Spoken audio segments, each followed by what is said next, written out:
युद्ध आरंभ होगा पूर्वर कमुला बहु मूल्य धातु सुना और रूपा मूल्य। तेबे आमे जो देखिबा गत 2 दिन पूर्व कथा कहबा ए मूल्य रे केउंठी ना केउंठी वृद्धि घटिला। तेबे आज कोन रहिछि सुना और रूपा मूल्य बा सुना रूपा रेट आम ओडिसा रे। नमस्कार, न्यूज रूम को स्वागत करूछि मु शुभश्री। तेबे दर्शक बंधु एठारे आमे 24 कैरेट 22 कैरेट 18 कैरेट जो गोल्ड रहिछि तार मूल्य उपरे जदी आलोचना करिबा रिपोर्ट रे आज कोन रहिछि सुना मूल्य वृद्धि पाइछि ना कमिछि रिपोर्ट कौन कौची चलतु नजर पकाइबा आज रिपोर्ट उपरे। तबे दर्शक बंधु एठारे आमे प्रथमे जदी 24 कैरेट जो गोल्ड रहिछि तार मूल्य उपरे आलोचना करिबा तबे 10 ग्राम पिछा मूल्य आज होछि 1,52,460 टंका। गतकाली यह थिला 1,52,840 टंका। अर्थात ए मूल्य रे गोटे ह्रास घटिछि। केते ह्रास घटिछि ना 380 टंका ह्रास घटिछि। सेहीपरी 22 कैरेट जो गोल्ड रहला तार मूल्य 10 ग्राम पिछा आज जदि आमे कहिबा तबे आज होछि 1,39,750 टंका। गतकाली आथिला 1,40,100 टंका। अर्थात ए मूल्य रे 350 टंका कमिछि। सेहीपरी 18 कैरेट जो गोल्ड रहला तार मूल्य 10 ग्राम पिछा आज होछि 1,14,340 टंका। गतकाली आथिला 1,14,630 टंका। ए मूल्य रे मध्य गतकाली तुलना रे हम जदी कंपेयर करिबा तेबे ए मूल्य रे मध्य 290 टंका खसिछि बा कम रहिछि। तेबे ए थिला आजि पई सुना मूल्य। तेबे रूपा मूल्य कथा हम जदी कहिबा रूपा मूल्य कोन रहिछि आजि रो रूपा मूल्य कोन कहूछि रिपोर्ट कोन कहूछि। तबे दर्शक बंधु एठारे मु आपन को गोटे कथा कहि रखिबि जेतबेले सुना मूल्य वृद्धि घटिला सेही अनुपात रे हम जदी रूपा को कंपेयर करिबा रूपा मूल्य मध्य वृद्धि घटिथिला। जदि गतकाली कथा कहबा किंबा ता पूर्व दिन कथा कहबा रूपा मूल्य रे कोनोसी प्रकार गोटे परिवर्तन आसी नथिला।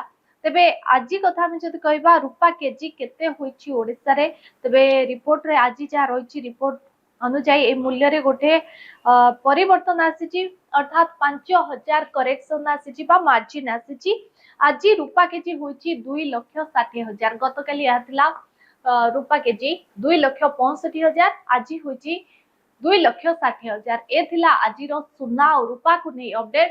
तबे आगो को जेतेबेले युद्ध वर्तमान समय रे घनेइबा को लागिछि युद्ध जेतेबेले आहुरी लॉन्ग टर्म जाय चालिबो तेबे आगो को ए मूल्य कोन करेक्शन आसीबो वृद्धि पाइबो कि कमिबो से संपर्क रे अधिक आलोचना करिबा पई हम सहित अछंती श्रेया ज्वेलर्स रो ओनर विप्लव घोष। चलंतु जानिबा से कोन कुछ अपन को न्यूज रूम को स्वागत करूछि। जेभली भाबे सुना मूल्य 2 दिन धरी वृद्धि पाउतला तबे आजि रो अपडेट कोन कहूछि एवं आजि ए मूल्य रे केते परिवर्तन आसीछि कमिछि ना बढ़िछि कोन कहिबे। नमस्कार, मु न्यूज को स्वागतम जनाउछि।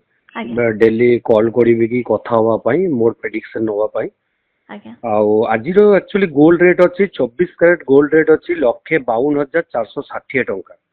आउ 22 कैरेट रो गोल्ड रेट अछि आपन रो 1,39,750 टंका। आउ 18 कैरेट रो गोल्ड रेट अछि आपन 1,14,340 टंका। तो आज टिके डाउनफॉल अछि जेमति कि काली अपेक्षा रे आज माने काली तो किछु रेट आसीनी। लास्ट क्लोजिंग हेतिला आपन फ्राइडे दिन क्लोज हुए रात्रे तो सैटरडे अपन संडे भी रेट आसेने। तो आज का रेट जेमती अपन पार 10 ग्राम रे 500-600 टंका रेट बारे डाउन रे जाउछि। तबे सेपरी हम जदी सिल्वर रेट कथा कहबा तार मूल्य कोन रहिछि। सिल्वर रेट देखुन सिल्वर रेट अपन रो 2,50,000 अपन मार्केट प्राइस। आउ अपन देखिबे ट्रेडिंग प्राइस अछि 2,60,000। मार्केट टिके 10,000 डाउन रे व्यापार होउछि। तो सेही हिसाब रे 5,000 टका डाउन देइछि अपन पर किलो रे। आज का डेट रे डाउन अछि 5,000 टका। सेही गुडी की डाउन अपन को देखा जिवो मु अपन को बारंबार कहूछि डाउन अपन देखा जिवो 1,000-2,000 कमिबो एतरे 1,000-2,000 बढ़िबो। एई स्थिति रहइबो गोल्ड एंड सिल्वर रे। निहाते जे देखिबा जेतेबेले युद्ध हमर आरंभ हैला केउंठी ना केउंठी सुना और रूपा मूल्य बहुत मात्रा रे कमिला। आउ जेतेबेले एई 4-5 दिन पूर्व आमे जदी कथा हेबा जेतेबेले सीज फायर कथा उठिला बा युद्ध विरोधी कथा आसिला तो सेतेबेले लगातार 2 दिन पूर्व सुना और रूपा मूल्य वृद्धि पाइला।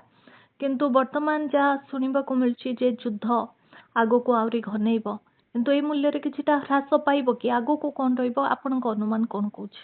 ନିଶ୍ଚୟ ତାଙ୍କର ଯେମିତି ସ୍ଥିତି ଆପଣ ଦେଖିବେ ଜିଓ ପଲିଟିକାଲ ଟେନସନ ଯାହା ବି ଯୁଦ୍ଧ କଥା ଆପଣ କହୁଛନ୍ତି ସେମାନେ କଥା ସେମାନେ ଡାଇଲଗ ସେମାନେ ସ୍ଥିତି ସେମାନେ ସେଟଲମେଣ୍ଟ ସବୁ ଜିନିଷ ଉପରେ ଡିପେଣ୍ଡ କରୁଛି ଗୋଲ୍ଡ ଆଣ୍ଡ ସିଲଭରରେ।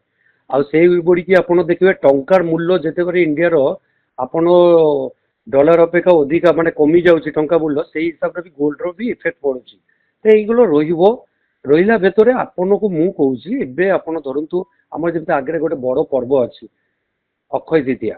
ତ ଅକ୍ଷୟ ତୃତୀୟା ଭିତରେ ଆପଣ ଦେଖିବେ ସେଇ 1000 2000 କମିବ 1000 2000 ବଢିବ ଏହା ସ୍ଥିତି ରହିବ।